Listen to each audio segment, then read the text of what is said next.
We have a trade to announce, 2 actually. 3 if you count the Florida Panthers trade that involved future considerations, but that's not even a thing. Let's start with the big one. The Ottawa Senators acquire Matt Duchene. And that's how this whole thing started. Before we get to the breakdown of the trade, this is the saddest saga ever. Matt Duchene's childhood dream was not to just play in the National Hockey League, but it was to play for the Colorado Avalanche. I remember seeing a feature where he was able to name Peter Forsberg's stick, Joe Sakic's stick. He knew everyone's curve. And they have one magical season before becoming unfathomably bad. And things sour with his childhood team, his current NHL team as an adult. He requests a trade and everyone remembers the picture day picture where he's all mad. And then he goes to Ottawa because, and I quote, he wants to play playoff hockey. And then what happened? It went so bad. But even though things started off bad, things might be different this season. Erik Karlsson gets traded. Oh, don't worry about it. Things are still going to be fine. The Uber video, gee, when it rains, it pours. Now, Matt Duchene is tasked with helping to take the Columbus Blue Jackets to the promised land and the Stanley Cup. Maybe third time's the charm. The full trade is the Columbus Blue Jackets acquire Matt Duchene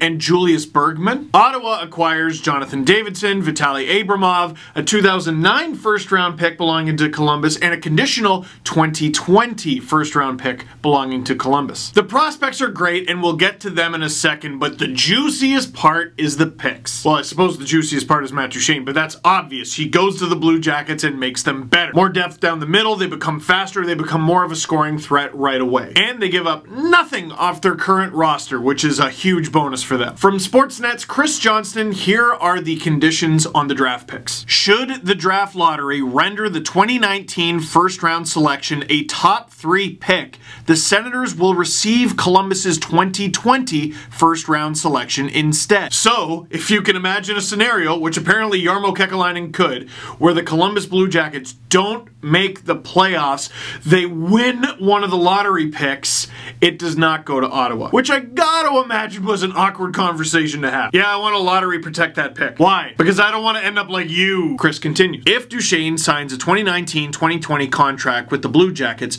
Ottawa will receive Columbus's 2020 first-round pick.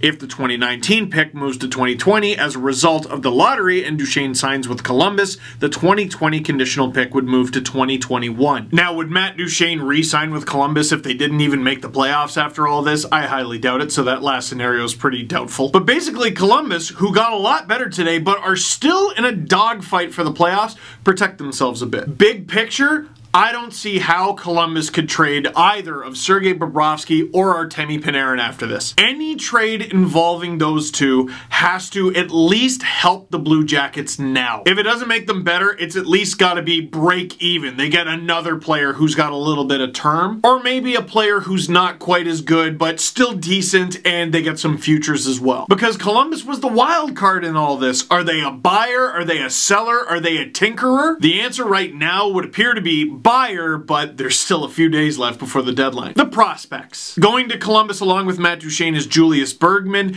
He came to the Senators in the Erik Karlsson deal, and he hasn't really worked out. Had a bit of a breakout season in the AHL last year. Things haven't been as rosy in Belleville this year. Going to Ottawa, Jonathan Davidson is a 2017 6th-round pick. He's a Swedish winger, and his goal-scoring pace over in Sweden is higher this year than it was last. Vitaly Abramov is a very interesting one because he's a 2016 3rd-round pick. Because he's a guy who a couple years ago I saw people screaming for their team to take a flyer on in the 2nd round, maybe even flirt with the 1st. He's only 5'9", about 170 pounds, but man, he tore the Quebec League apart. This year, in his first full professional season in the American Hockey League, he's only got 12 goals and 10 assists in 52 games. But I gotta imagine he's gonna get a lot of ice time in Belleville because the Sens are probably gonna have to call up everybody in like half a week. So between the prospects, which I think are nice, and the 1st-round picks, which I think are great, I think the Senators did really well in this deal. It's building for the future, which is 100% what they need to do, and the fact that they don't have their own 1st-round pick is a bummer, but they're recouping already. It's a little bit weird having the conditional pick in there because there were all these stories about like, oh, Matt Duchene might re-sign in Ottawa. Well, now aren't they sort of cheering for him to re-sign in Columbus? My one caution after this trade, I think it's really good for what they're trying to do. It's It's really good for the rebuild, really good for the future. But would you look at the roster that they have iced the past couple nights? Keeping Duchene and Stone and Dangle out of the lineup, which is a good idea, by the way. But that's an awful lineup. One thing the Sens have been able to do all season long is score goals, and now they don't have 3 of their best offensive players. And let me just check Sportsnet.ca. Oh, Columbus beat the Senators tonight. 3-0. See, there go those goals. Listen, fans are smart. They're not dumb. They understand the whole building for the future thing. But hopefully in a Stone or a Dangle trade, or maybe even a CC trade, they can get back a couple roster players to at least end the season on a respectable note. Because even though they're stockpiling picks, stop me if you've heard this before, they don't have their own. It belongs to Colorado, so it's still in the Sens' best interest to win hockey games. And things are so tight in the Metro right now. The Blue Jackets have 71 points, the Penguins have 71 points, and the Hurricanes, who are on the outside looking in again, have 70. Lost in that equation is Montreal with 73 points, and they're currently in the top wildcard spot, and Columbus is in the 3rd Metro spot. The second trade was between the Washington Capitals and the Detroit Red Wings. The Red Wings acquire a 2nd-round pick from Washington along with defensive sort of prospect Madison Bowie. The Capitals acquire a 5th-round pick and, most importantly, Nick Jensen. I think this is a great example of a win-win deal. Detroit wins. They get a defensive player who, geez, that guy might just play regular games for them for the rest of the season. Bowie was a 2nd-round pick in 2013. He hasn't quite lived up to the hype. He didn't get in any games in the Stanley Cup run for the Caps last year, but I saw enough of this player at the AHL level. Like, this is a mean player. And the fact that he's a right-hand shot defenseman, how many teams in this league are begging for one of those? Add the 2nd-round pick to it, oh yeah, that's exactly what Detroit needs. While I think it's a victory for Detroit, I think it's a smashing victory for the Caps. A team that already has John Carlson on the right side just got better. They get a little pick, which is something. But the big thing here is the Caps lock up Nick Jensen to a 4-year contract, $10 million total.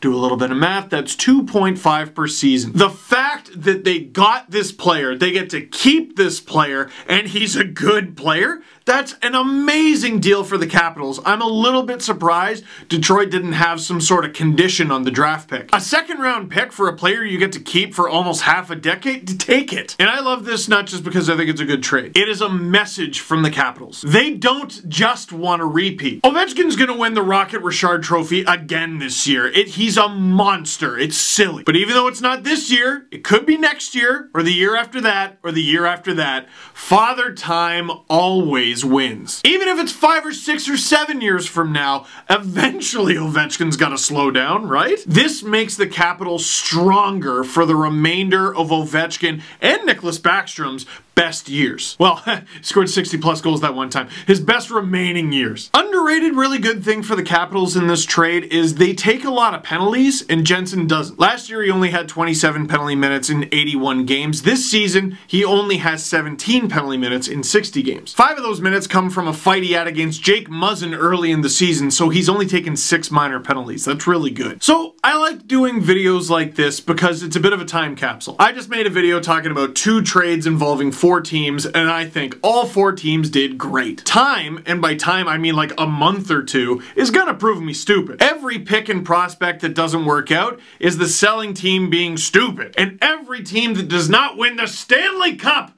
is the buying team being reckless. But on this very day, I think the Senators and Red Wings did exactly what they needed to do that was best for their team, and the Blue Jackets and Washington Capitals took steps toward winning the Stanley Cup. Isn't that the whole point? There's a comment box down below. I'm sure I didn't have to tell you. How do you think each of the teams did in these deals? What deals do you think are still yet to come? What is Columbus gonna do now? Are they done? Is Washington done? They've been fidgeting too. They got Carl Hagelin as well. So we're obviously starting to see the trickle into the trade deadline. The Nito Ryder deal was fairly big for Carolina. The Leafs got Jake Muzzin. But Stone, Dangle, Ceci, and that's just Ottawa. There are too many big names on the board for Monday not to be a carnival. Can't wait. So that is it for this one. Thank you very much for watching. Click like if you like this video. Click subscribe if you really liked it. Tell all your friends to watch Sportsnet all day on Monday. Literally all day.